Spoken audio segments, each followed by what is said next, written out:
During the height of the Great Depression, the unemployment rate hit 25%.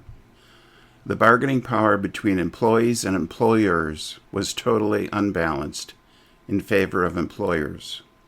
In 1935, Congress, to level the playing field, passed the Wagner Act. The Wagner Act required employers to negotiate in good faith with labor unions. Labor unions had been around for hundreds of years, but were all but powerless until the Wagner Act was passed. Organized labor first organized manufacturing. Labor unions have been credited with creating the middle class. By the 1950s, labor was organizing retail stores. In a panic, retailers came up with the idea of franchising, turning every store into an independent business, making it impossible to unionize. The cost of staffing the store became the franchisee's problem. Franchising was off and running. Every American city was about to get the same 20 or so trademark retailers. A problem for big business was to meet the IRS tax rules. The franchisees had to meet stiff requirements. A master-servant relationship could not exist with the franchisee. The franchisor was no longer the supervisor, but must, under law, become just an advisor. Contracts simply spelled out the economic terms between the franchisee and the franchisor. Typically, contracts were 4 pages or less. Everyone involved believed that the franchisee was building his or her business. After the original contract expired, franchisors, emboldened by the lack of enforcement of tax laws, came out with new one-sided agreements that had little resemblance to the original contracts. Gone were the 4-page agreements, replaced with agreements the size of phone books. Expenses moved to franchisee's side of the ledger. Cost of goods up. Franchisee share of profits down. Control by the franchisor of every aspect of the business increased.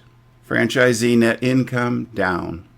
Goodwill value of franchisee's business disappearing. Franchisors made it clear you are building their business, not yours. The franchisees reacted as one might expect.